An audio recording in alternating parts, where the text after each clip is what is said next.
Hello. Today I'm going to kind of elucidate more of the ideas that I talked about in the last video. The last video I talked about this scheme, the organization of government that we have in the United States, why it's there, and yeah.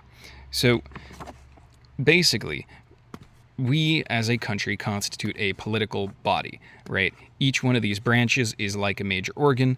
I associated the Congress with the brain and the will and the mind and whatever, and then the executive branch, the president, is kind of like the body and the nervous system, and then you have the heart or the soul or the conscience in the Supreme Court, right? And so this kind of relationship is very interesting because we, the people, right, the people of the United States, that makes us kind of like cells and tissues. And this whole idea kind of comes from Aristotle, right? So Aristotle was an ancient philosopher, Greek, and philosopher basically means he was a certified smart guy.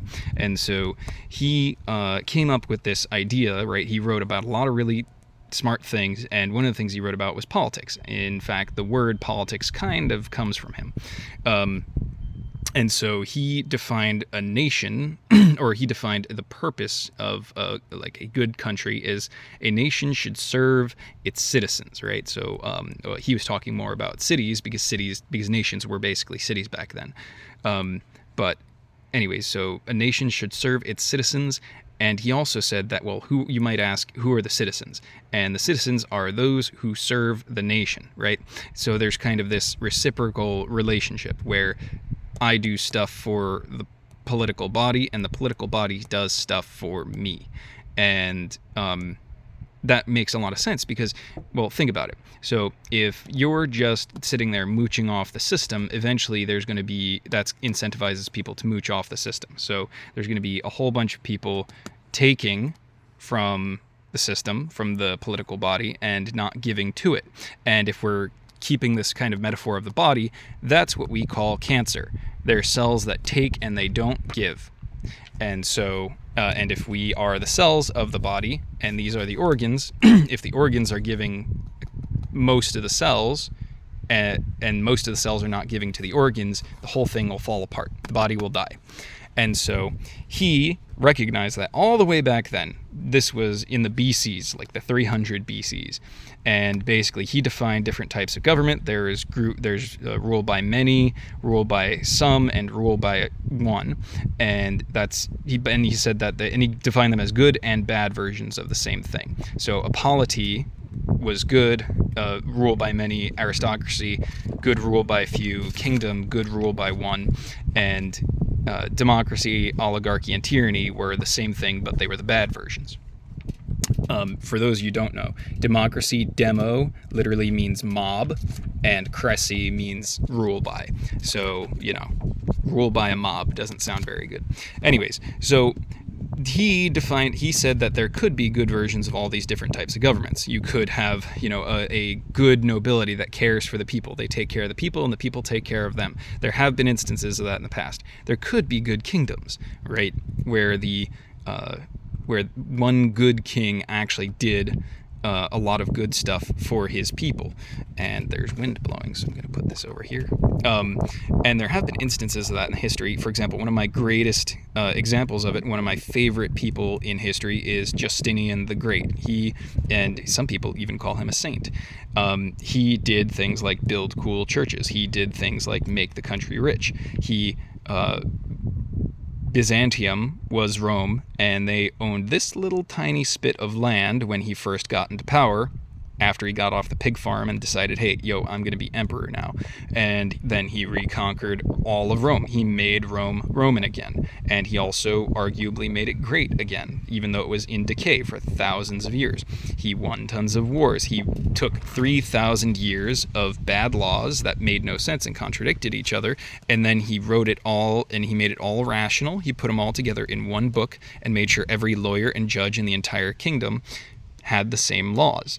And he just did tons of great things for the people and for the country. But for the most part, you just had terrible, corrupt, stupid leaders who made it decay in the first place. So he is extremely rare. Justinian and his type of leadership is extremely rare. What's extremely common is this kind of, I call it the me, the people model, right? Where you have the king or the royal family or whatever up here, and then you have everyone else down here, and they take and they give, and there's no giving back, or there's the bare minimum to keep these people alive and working for them. And then eventually we get angry and we do crazy stuff, and there's guillotines and hangings and bad stuff typically involved. And that creates this vicious cycle of them attacking them and them attacking them to make sure they can't attack them. And so that's been most of history in most places at most times. And also currently most places at most times are like this. This model doesn't work. And even though he was a certified smart guy, he also didn't seem to realize that aristocracies and kingdoms are exceedingly rare. And they are much more and even if they start out good, they are much more likely to turn into tyrannies or oligarchies over time. Now, polities are also extremely rare, and both Aristotle and Plato and all the ancient philosophers tended to not like democracy because they thought that people couldn't rule themselves because people were stupid.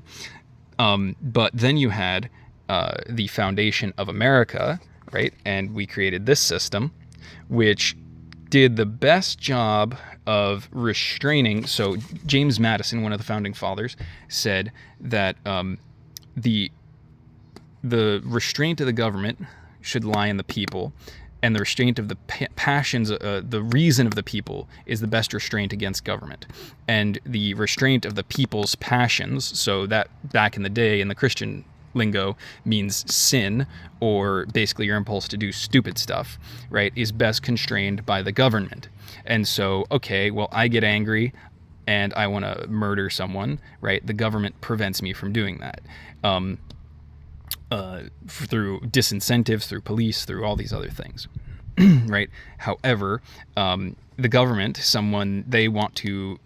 whoever the president is, wants to assassinate his political rival. Well, the reason of we the people says that even if we like the guy in power, that's a stupid idea and we shouldn't do that. And so the reason of the people restrains the government, and the government restrains the passions of the people, right? And so that's that whole thing where I was saying we want to make a situation that is the least crap possible, because everyone screws up. We're all do stupid stuff sometimes. We all become irrational sometimes. But as a whole, if we take this thing seriously and we put our heads together and we elect brainy people to the most powerful branch, that's Congress, then the head will lead the body, that's the president, and the heart, the Supreme Court, will keep them both honest. And it'll all work well. And then there's kind of a virtuous cycle where we, the kind of cells of the body, right, we feed the best cells into the most strong places in the major organs, right? And so we have the smartest people in the Supreme Court, Congress, and the presidency. And then my battery is dying, so I will finish this up quickly. And then they will make good laws and enforce them effectively and restrain all the crap that we generate, because we are stupid sometimes.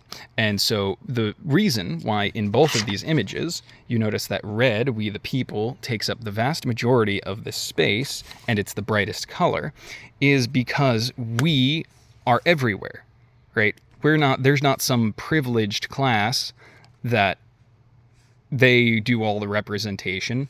Anyone can run for government. And if you talk to the right people, if you get into the right places, you can do it too. Don't think that you have to be, you don't have to be a Bush or a Clinton. You don't have to be part of the Paul family or, related to John McCain or Romney or Obama or whoever, right? You can just be some random dude off the street. And if you use your reason, right, and you write it down and you test it, and you talk with other people, because one of the most important things that we do, we vote, but before we vote, there's a lot of talking that we do, right? And don't people tend to yell. Yelling is not talking. Yelling is not dialogue. It's called dialogos. That is where the word dialogue comes from. In other words, talking. And so logos basically means logic. So it's the logic between two, right? So I have my limited experience and I see what I see, and right, I bring that to the table and I put it together as rationally as possible, and then you do the same, and we use our reason, because as the saying goes, two heads are better than one. But now most of the time people just scream at each other because I saw something on the news that made me mad and you see something on the news that made me mad. And so this is what it means to be a citizen, because our talking about political stuff in a reasoned way restrains the government from doing bad things, right? So, for example, everyone's up in arms about abortion. I'm not going to say one way or the other, but if you really think one way is true, come up with your best argumentation. Don't just parrot lines that the media said.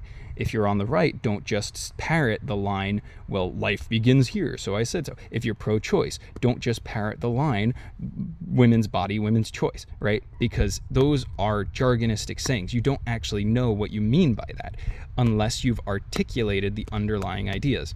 And so you bring those things together in a conversation, and then it goes here, right? One of the problems that was created, and the Roe v. Wade was overturned by these guys, mostly because they were the ones who made abortion legal in the first place.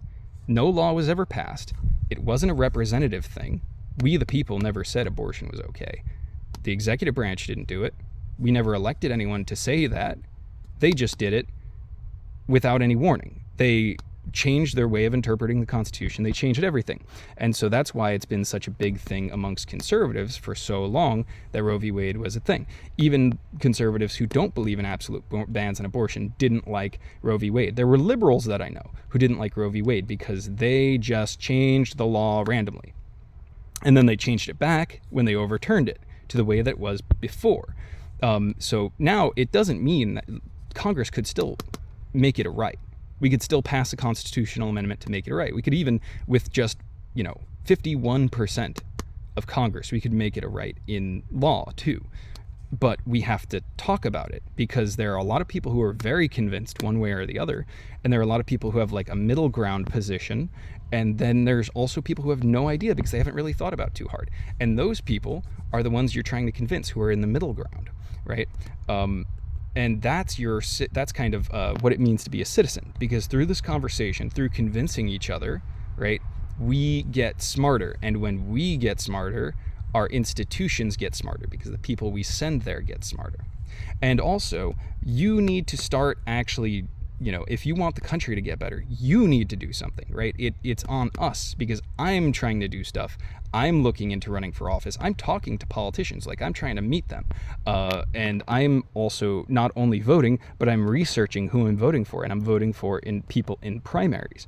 And I'm reading about how the Constitution works federally. I'm learning how my state works. I'm even learning how other states work, just because I'm interested. And I'm trying to explain to my fellow citizens, right, how this whole body works, why it serves you, why your roads are built, why your army is functional and it's not, why you're not getting invaded by foreign countries all the time, why and where it's not working. There's drugs in the country everywhere, and there's a bunch of bad problems that come from that. There's crime and all these other things, and we need to figure out why these things are happening. And if we don't talk, if we just yell, that'll never happen. And then if we don't run for office, right, if we don't run towns and counties, if we don't work in the agencies, if we don't make things in the economy, like if you're just sitting around watching YouTube all day, the economy is going to fall apart, right? Because there's less laborers, and you are a laborer, and you could work, but you're not. So if you go and you labor, like I'm laboring to make this video and drawing these stupid drawings, you'll make the economy better, right? And so all these things, and there's tons of things that you can do, both really big and really small. Not everyone's going to run for office, because running for office sucks. But there's tons of things you can do, like, getting a job. There's tons of things, and it doesn't have to be a great job, just anything. And, joining the military. I did that too. and I did my time, and there's a lot of people who think they can't, but they actually can, and it's not that hard, and there's great benefits to it. And if you serve the nation will serve you, and you get things like free college or loan repayment for college and all these things. We're the ones who become lawyers and judges and justices, and we run the news media, right? So if you want to talk about live events, if you don't think the media is doing a good job, you talk about it, right? And so we all constitute this political body, and right? If we constitute this political body and we try harder, the body will get healthier. It's like exercise. So you, as a cell in this body, you have family and you have friends. So talk to them. Look into who you're voting for. Do real research. Don't just read the first article and say that that's good. You explain how you see the news, right? And accept feedback, because that's what it means to talk, right? Dialogos. Because even if someone says something that you don't like and they respond to your topic and they say you're stupid or something, well, why am I stupid? Instead of getting offended, why am I stupid? Well, you're stupid because you said this. And well, why is that stupid? And then they get smarter too, because even if you at first feel angry because they called you dumb, they might feel dumb and they might get the feedback that will make them smarter, right? And that's what it's all about. We need to get stronger as citizens, right? And we need to serve the nation by being better, healthier cells and not be cancer, right? Because cancer, remember, cancer just takes nutrients from the body and it doesn't give anything back. It just replicates itself, and then it replicates itself, and eventually it becomes so much that it kills the whole body. So do more stuff for the country if you want it to get better. Big, small, doesn't matter. Do more, right? And that's kind of the central message of this whole thing. You serve the country, and the country will better be able to serve you. Okay? Okay. Cool. See you in the next video. Thank you very much. Have a great day. Do more.